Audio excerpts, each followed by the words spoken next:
मैं एडवोकेट रियाज अहमद सिद्दीकी अहमदपुर में प्रैक्टिस करता हूं और कई दिनों से मैंने एक चैनल सत्यमेव जयते और उसका चलाने वाला जो है अब्दुल सत्तार, इसके बहुत सारे क्लिप देखा और उसमें वो अपने आप को जो है समाज का बहुत हितैषी बताने जा रहा, जबकि हकीकत उसकी अगर लोगों के सामने अगर आ जाए तो उसका सब लोगों के जो है सो जहनों पे से कुछ बात उनके जहनों में बात आ जाएंगी।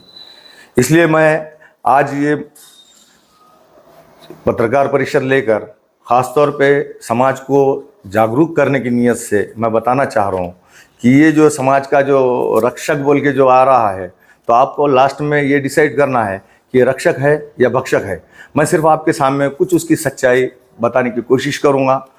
जैसे कि 2021 में इसने 50 लोगों पे लगभग 50 लोगों पे केस करा, जिसमें से मेरा भी नाम डाला इन्होंने, और ये एक झूठी केस बनाया उन्होंने, एफआईआर करा, जबकि ये पूरे के पूरे मुस्लिम के हैं, अपने समाज के लोग हैं और इनका कोई कसूर भी नहीं था, तो भी उन पे केस करा। और मैं वकीली पेशे में रहने के बाद मैं अगर किसी क्लाइंट का केस लेता हूँ या नहीं भी लेता हूँ या किसी को सपोर्ट करता हूँ या किसी को मदद करता हूँ, तो ऐसे हालात में भी एक झूठी केस दाखिल करा मेरे पे भी उन्हें, जिसमें मेरा नाम डाला और उसने कहा कि ऐसे ऐसे मैं उसके घर पे खंडनी मांगने गया था, जबकि पुलिस वालों ने उसमें तपास करे, चार्जशीट वगैरह दाखिल कर दिए कोर्ट में। वहाँ पर तो ठीक है, अब वो कोर्ट का मैटर है और इंशाल्लाह उसमें जो है तो हम तो बिल्कुल इंशाल्लाह बरी हो जाएंगे। लेकिन ऐसे झूठे केसेस करके कुछ जो लोग हैं, गरीब लोग हैं, गरीब गुरबा के लोग हैं, तो ऐसे लोगों को परेशान करना और इधर बताना कि मैं बहुत बड़ा हितैषी हूँ, समाज का हितैषी हूँ, मुसलमान करना, ये गलत बात है। और मेन जो मसला है उसका, ये जो केस करने की वजह जो है, उसकी एक पहली शादी हुई वाली है और वो उस शादी में उसकी बीवी ने उस पर थोड़ा बहुत गंभीर आरोप लगाया। उस पर आरोप ये लगाए हुए हैं कि वो जो है कि मर्द नहीं है, ऐसा उनका आरोप है वो लड़की का। ठीक है, वो तो एक औरत जाने या तो फिर डॉक्टर जाने, लेकिन ये जो है बंदा एक केस दाखिल करा था उनके खिलाफ में, जो है सो 4 लाख की उसको जो है सो नुकसान भरपाई मिलना बोल के, लेकिन उसमें भी मेडिकल रिपोर्ट लाया नहीं उसने। अब उसके औरत के अगर समझो एफआईआर अगर पढ़ते बैठेंगे यहाँ पे, और एफआईआर अगर किसी को चाहिए तो मेरे से बिल्कुल संपर्क कर सकता है। इतने आखिरी उस पर इल्ज़ामात है, नामर्द तो उसने खुला खुला उसमें एफआईआर में लिख दी है, लेकिन उससे भी ज़्यादा कुछ ऐसे भयानक उस पर आरोप हैं कि मैं यहाँ पढ़ नहीं सकूंगा, इतने गंभीर आरोप हैं। एक इंसान को ये चीज़ें नहीं सुहाती, एक इंसान बोलने के लिए भी उसको जो है सो ये चीज़ों के हद से ज़्यादा गुजरना और वो लड़की की ज़िंदगी बर्बाद करना, और उसके पूरे रिश्तेदारों पे जो शादी में आए थे, जो लोग उसको सपोर्ट भी नहीं कर रहे और फ्यूचर में अगर सपोर्ट करेंगे ऐसा समझ के उन पे केसेस करना, और बोले तो 40-40, 50-50 लोगों पे केसेस करना, 5-5 केसेस करना, जिसमें से 2 केसेस रिजेक्ट हो गए, अभी 2 केसेस चालू हैं। अगर किसी को इसकी जानकारी होना तो मेरे फ़ोन में भी अभी पूरे केसेस है, आप भी देख सकते हैं और जिसको भी देखना है उन्होंने देख सकते हैं। दूसरी बात समाज की, समाज तो हर एक को न्याय देने के वास्ते अगर जब ठहरा हुआ है, समाज अगर सच के साथ खड़े रहना चाहता है, मैं सारे उलमाओं को, सारे काजियों को और भी जो है सो सामाजिक कार्यकर्ता, सामाजिक पत्रकार, सामाजिक लॉयर और जो सामाजिक और राजनैतिक कार्यकर्ता हैं, इन सब से मैं गुजारिश करता हूँ कि भाई ये बात का तड़जोड़ करो, उसको बुलाओ, उसको बिठाओ, और अगर वाकई में उन्हें अगर समझो मेडिकल अगर रिपोर्ट ला लेता है खुद की पॉजिटिव, जिस तरीके की वो उसकी औरत उसके ऊपर जो आरोप करती है, वो आरोप का खंडन करते हुए अगर कोई रिपोर्ट आती है तो ठीक है, उसके साथ खड़े रहेंगे अपन। अगर वो लाता नहीं रिपोर्ट तो फिर जाहिर सी बात है कि वो बेचारी के साथ भी अन्याय हो रहा, उसके साथ देने वालों के ऊपर ही अन्याय हो रहा। और ये बंदा तो जो समाज का इतना हितैषी है बोल रहे, वो तो वकीलों पे तक के छोटे झूठे आरोप करा, मेरे पे आरोप करा, फिर बाद में से हमारे सीनियर बीके मुर्गेटे साहब पे आरोप करा, हमारे जूनियर जो है सो भागवत जादव पे उन्होंने आरोप करा। वो सारे फाइलों में है मेरे पास, जिसको चाहिए वो देख सकते हैं। क्या अगर वकीली पेशे में रह के अगर किसी को सपोर्ट करते हैं तो कोई गुनाह करते हैं क्या? अब रहा सवाल, तुम अगर हक पे है तो तुम जाओ रिपोर्ट लेके आओ अपनी, हम तुम्हारे साथ खड़े रहेंगे और समाज को तुम्हारे साथ खड़े करेंगे, और अगर तुम पे कोई अन्याय होता होगा तो हम तुम्हारे साथ रहेंगे। लेकिन तुम रिपोर्ट लाएंगे नहीं और तुम बोलेंगे कि भाई इस पे कैसा करो, उस पे कैसा करो, दबाव डालो, झूठे केसेस सब सामने आ गया है। पुलिस वालों ने इसमें जो है सो इंक्वायरी करे, कि इसमें जो है सो 40-50 लोगों के नाम डाले वाले थे, उनके सबके नाम कम कर दिए पुलिस वालों ने। फिर तुमने जो है सो प्राइवेट केसेस करके जो है सो वो लोगों को परेशान करके उन पर दबाव डाल रहे हैं। अब रहा सवाल, तुम समाज का काम ये है कि भाई ये बंदा जब बोलता है ना भाई मैं समाज का हितैषी हूं, तो इससे मेरी थोड़ी सी गुजारिश ये है उन्हें हमारे साथ आना, मेडिकल कराना, हम उसके साथ कल से खड़े रहेंगे अगर उसकी पॉजिटिव रिपोर्ट आती है तो। कराना और सामाजिक कार्य का इसका क्या मतलब, क्या है, संबंध क्या है? संबंध ये है सर, ये जो झूठे झूठे जो केसेस कर रहा उन्हें इस बेस पे कर रहा है कि उसको कोई भी जो है सो नाम चिढ़ा रहे, भाई ये लोग जो है सो इसको नामर्द बोले बोल के उन्होंने केस करा और 4 लाख रुपए मांग रहा उन्हें। तो सर तो मेडिकल तो लाना पड़ेगा ना, फिर 4 लाख रुपए दे सकते हैं उसको। और ये उसका पर्सनल ही है। ठीक है सर, करना और नहीं करना, मुझे ये बोलो, वो दोनों का ये लड़ाई की जो शुरुआत है सर, ये पत्नी का ठीक है, उनके आपस में पति पत्नी का है, तो हमारे पे केसेस क्यों कर रहे भाई तुम? हमारे पे झूठे केसेस क्यों कर रहे तुम? तुम्हारे पति पत्नी का है ना, तो हमारे पे झूठे केसेस क्यों कर रहे? हमारे क्लाइंटों पे तुम झूठे केसेस करके तुम जो है सो 4 लाख रुपए क्यों मांग रहे? तुमको तो हम बाहर भी देते, बोल रहे ना, तड़जोड़ करके तुम्हारे को देते, समाज के सामने देते। तुम हक पे है ना, तुम अगर हक पे है तो तुम मेडिकल लाओ तो सब मानेंगे ना, तो बिल्कुल तुमको 4 लाख भी देंगे। आज 5-5 केसेस हो गए सर, और केसेस चालू हैं, एक एक केस रिजेक्ट करते जा रहे। 2 केसेस रिजेक्ट हुए उसके, तो भी अभी 2 केसेस दाखिल करा उन्हें, एक भाई के नाम से दाखिल करा उन्होंने, एक खुद के नाम से दाखिल करा। तो फिर ये गलत है ना समाज के ऊपर। तुम्हारे को, तुम थोड़ा बहुत पढ़े लिखे हैं तो क्या तुम लोगों को परेशान करेंगे? तुम अगर पत्रकार है, तुम्हारा पुलिस सुनते, तुम्हारे पत्रकार सुनते, तो तुम उनका सहारा लेके तुम गरीब लोगों को उनकी मदद करेंगे, उस पर केसेस करेंगे, तो ये गलत बात है सर। ये हमारे पे झूठे केसेस करे वाले हैं और ये एक दिन कोर्ट में भी साबित हो जाएंगे। और दूसरा, पुलिस वालों ने भी जो रिपोर्ट डाले वाले हैं, जिसको देखने का ये झूठे हैं, तो मैं साबित करके बता सकता हूँ। देखो सर, तपास तप्पन में कितना कितना छोटा मैटर है, इसमें कितने इन इसका एफआईआर कितना बड़ा है, तो इसमें से पुलिस वालों ने तपास करे, उनको मालूम हुआ, तो फिर तुम ये झूठे केसेस है, तो ये तो साबित है। अब रहा सवाल तुम्हारा जो मामला है, तुम क्लियर करो ना। हमको तुम्हारे पर्सनल मैटर से कोई लेना देना नहीं। हमारे सामने जो एफआईआर आया, हमारे सामने जो केस आई, हम उस केस के तहत हम बोल रहे कि भाई हम तुमको कंपेंसेशन नहीं दे सकते। हाँ, कंपेंसेशन अगर तुमको लेना है और 4 लोगों में बैठ के भी लेना है तो जमा करो कौम के समाज के ठेकेदारों को। तुम तो ठेकेदार है, और भी दूसरे भी लोग हैं, खाजी है, मौलवी है, कार्यकर्ते हैं, उनको बुलाओ, उनके सामने दूध का दूध पानी का पानी करो और साबित करो तुम। और जिसको भी, जो भी उनके हितैषी हैं, उनसे भी मेरी गुजारिश है, जिसको जिसको उनका एफआईआर देखना है और दूसरे लोगों के वास्ते जो भी केसेस करे वाले, झूठे केसेस करे वाले, वो पूरे साबित करके बताता हूं मैं। और बिल्कुल एक तो उसके साथ खड़े रहो, या तो फिर उसको समझाओ कि भाई ऐसा जुल्म नहीं करना चाहिए गरीब लोगों पे। तो ये जुल्म के खिलाफ आवाज उठाने के लिए मैं यहाँ पे जो है सो आपकी जो है सो पत्रकार परिषद ले रहा हूँ। बाकी रहा सवाल कोर्ट से, तो हमको उम्मीद है, फुल उम्मीद है हमको कि एक दिन इंसाफ होकर रहने वाला है।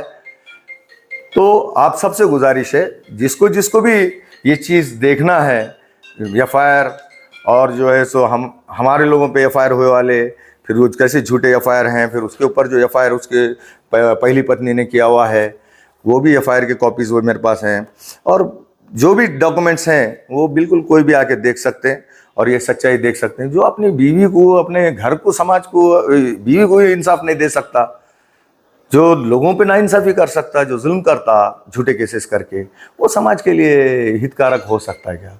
मुसलमान बोलने से मुसलमान होता है क्या? मुसलमानों पे पूरे के पूरे 50 नामा मुसलमान गए इसमें, तो ये क्या बात हुई क्या? तुम खामोखा, जो बेचारा दावत में आके, शादी भी में दावत में नहीं था, उसके भी नाम आए। इसमें कुछ ऐसे लोग हैं जिनके नाम अभी उसको जो है सो कोई रिश्तेदार भी नहीं है उसके, दूर दूर तक के, ऐसे लोगों के नाम डाल के जो है सो एफआईआर करना क्या? ये जुल्म नहीं तो क्या है फिर? तो ये जुल्म के खिलाफ कौन आवाज उठाएगा?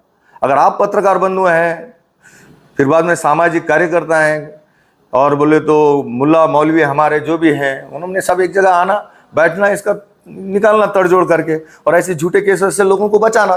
बस ये ख्वाहिश रख के मैं आप सबको यहाँ पे बुलाया हूँ। तो हमारी बात ये सारे लोगों तक के पहुंचना, इसलिए मैं आपको बुलाया। एक प्रश्न आहे, सदरील महिलेने जे त्याच्या पतीविरुद्ध जी तक्रार दिली आहे, त्या महिलेची केस एक वकील म्हणून तुमच्याकडे आहे का? वकील हाँ, तुम्ही त्या केसचे वकील आहात का? त्याच्यामध्ये काय झालं होतं, मी ह्याचा वकील होतो. कुणाचा? अब्दुल सत्तारचा वकील होतो मी. त्याच्यामुळे मी त्याच्यामधले ज्या लोकांवर अन्याय झालेला आहे तर प्रतिवादी म्हणून घेतलो ना मी. त्यांचे आहेत ना.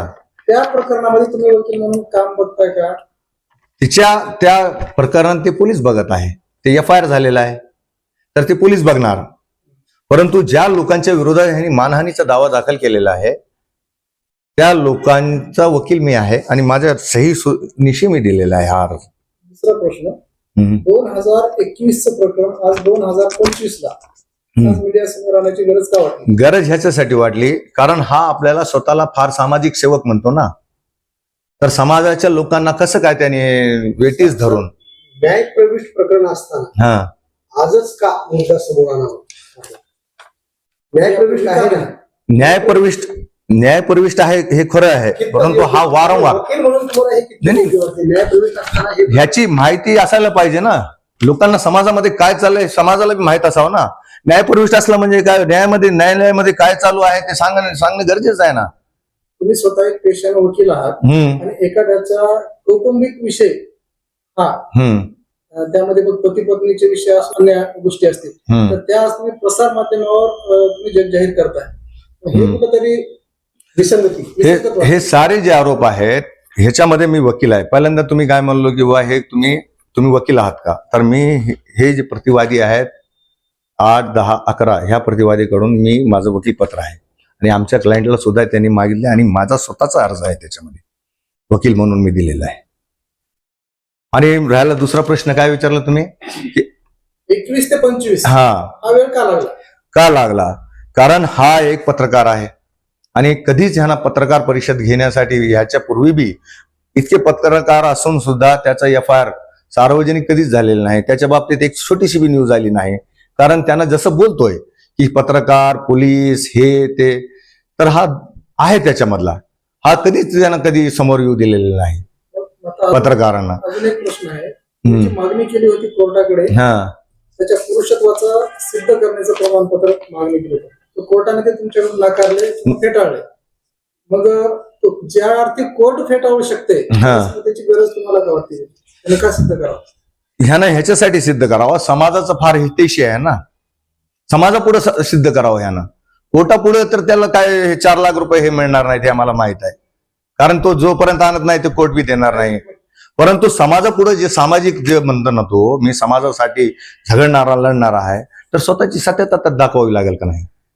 त्यांना आता जे युट्यूब चॅनलवर जे दाखवत आहे ना की मी फार सत्यवादी आहे, मी सत्य आहे, सत्यमेव जयते, ठीक आहे ना, सत्यमेव जयते, सत्याचाच विजय होईल. परंतु तुम्ही येऊन सत्याचा विजय करा ना बाबा. तुम्ही न्याय अगोदर या मुलीला द्या, नाही तर तुमच्यावर अन्याय होत असेल तर सांगा की. सामाजिक लेवलवर आपण आता आज जे बसलो आपण तर ते सामाजिक लेवलवरच सोडवायचं आहे. कायदेशीर तर आम्ही सोडवायला तयार आहोत, सक्षम आहोत आम्ही त्या बाबतीत. राहिला प्रश्न तुम्ही जे दावे करू लागलो का नाही, दररोज युट्यूबवर दावे करता तुम्ही की मी सत्यासाठी लढणारा माणूस आहे. तुम्ही सत्यासाठी आहे तर मी सगळ्या लोकांना बोलवून मी काय म्हणतो, तुम्ही सगळ्यासमोर चला की तुम्ही मेडिकल करून घ्या की तुमचं. सत्य दूध का दूध पाणी का पाणी हो जाएगा ना, मान लूंगा ना मैं तुम सच्चे आहे मुलगे. कोर्टाने फेटाळे म्हटल्यानंतर समाज लोकांना बोलवून मी काय म्हणतो, तुम्ही सगळ्यासमोर चला की तुम्ही मेडिकल करून घ्या की तुमचं. सत्य दूध का दूध पाणी का पाणी हो जाएगा ना, मान लूंगा ना मैं तुम सच्चे आहे मुलगे. कोर्टाने फेटाळे म्हटल्यानंतर समाज मोठा आहे की कोर्ट मोठा आहे? हे बघा, कोर्ट मोठाच आहे. मग समाजापुढे का दाखवावं? का समाजापुढे ह्याच्यासाठी दाखवावं कारण समाजापुढे त्यानं काय म्हणतोय की मी सत्यासाठी लढणारा आहे. आता तसं म्हणल्यावर कायदा कधीही मोठाच असतो ना हो साहेब. कायद्यापेक्षा कोण मोठा आहे ते तर सिद्ध होईल. परंतु आज जे दावे करू लागले ना तो मी फार सत्यवादी आहे, तर ते सत्यवादी आहे तर तो यावं सत्यता समाजाला दाखवावं की. ठीक आहे, कोर्टामध्ये काय होईल ते होईल. आज तुम्ही जे म्हणता की 50 लोकांवर त्यांनी खोटे तक्रारी केल्या, गुन्हे दाखल केल्या, ते प्रकरण आज न्यायप्रविष्ट आहे. नाही, ते न्यायप्रविष्ट ठीक आहे, न्यायप्रविष्ट आहे, परंतु पोलिसांनी तपास केले. माझा प्रश्न आहे त्या 50 पैकी काही 4 लोक तुमच्यासोबत आहेत का? आहेत ना ह्याच्यामधले, कसं नाही. आणि स्वतः माझ्यावर सुद्धा FIR केलं ना त्यांना. परिषदेमध्ये का नाही? कोणते 50 पैकी 4 हे बघा, त्यांचे मी सहीनिशी मी त्यांचे दाखल केलेलं आहे ना. त्यांना सगळीकडे त्यांना घेऊन फिरणं योग्य नाही ना. आज पत्रकार पत्रकार परिषद आता तुम्हाला सांगतो, मी स्वतः बी ह्याच्या अन्यायाला बळी पडलेला आहो की आता माझ्यावर बी खोटा त्यानं आरोप केला, तर मी ते वाच्यता फोडू नये का? बोला. त्यानं जसं पत्रकार ठीक आहे सोशल मीडियाचा वापर करू लागलाय, तर मी सोशल मीडियाचा वापर करू नये का? माझ्यावर अन्याय झाला समजा, ठीक आहे, मी कोर्टाच्या माध्यमातून मी न्याय मिळवूनच घेईन. ह्याच्याबद्दल मला पूर्ण कोर्टावर विश्वास आहे, पोलिसांवर विश्वास आहे. पोलिसांनी तपास केला आणि पोलिसांनी त्याच्यामध्ये बिलकुल आणि बिलकुल कोणत्याही साक्षीदारांना असं सांगितलेलं नाही की मी याला प्रत्यक्ष डोळ्यानं पाहिलेलं आहे म्हणून. ते वो तो सिद्ध होके रहेगा. लेकिन ये कोशिश क्या है इसकी, एक सामाजिक वकील को तुम फंसाना चाहते हो, समाज के 50-50 लोगों को फंसाते हो, फिर ऊपर से ये दावा करते, ये दावा गलत है. ये बोलो फिर तुम सामाजिक कार्यकर्ता नहीं है. समाज के साथ तुम चलना चाह रहे ना, तो समाज को बताओ ना, समाजाला दाखवा की तुमची सत्यता दाखवा की आम्हाला भी बघायचं आहे ना. तुम्ही त्यांच्या बाबतीत तो समाजाचा रक्षक की समाजाचा भक्षक या विषयावर ही पत्रकार परिषद आयोजित केली का त्याच्या वैयक्तिक कौटुंबिक वादावर? नाही नाही नाही, त्यांना समाजाचा रक्षक आहे का भक्षक आहे या आधारावर मी हे पत्रकार परिषद बोललो. वैयक्तिक म्हणजे हे वाद दाखविलं मी तुम्हाला कि ऐसा वाद असताना ही खामोखा जो हमारे जैसे लोगों को उन्होंने फंसाने की कोशिश करा, तो ये नहीं बोलना चाहिए हमने. वकीलों ने साथ दिए कि उसके ऊपर तुम झूठे केसेस करेंगे क्या? तुमको और एक बात बताता हूं, बीके मुरकुटे साहब के खिलाफ भी पुलिस स्टेशन में तकरार दिया. एडवोकेट बीडी जाधव, भागवत जाधव को पहचान देंगे, उनके खिलाफ भी उसने एप्लीकेशन दिया. तो मुझे बोलो यायला पाहिजे होते त्याने. एक सांगतो, पोलिसांनी ऍक्शन घेतले नाही तर त्यांनी कशाला?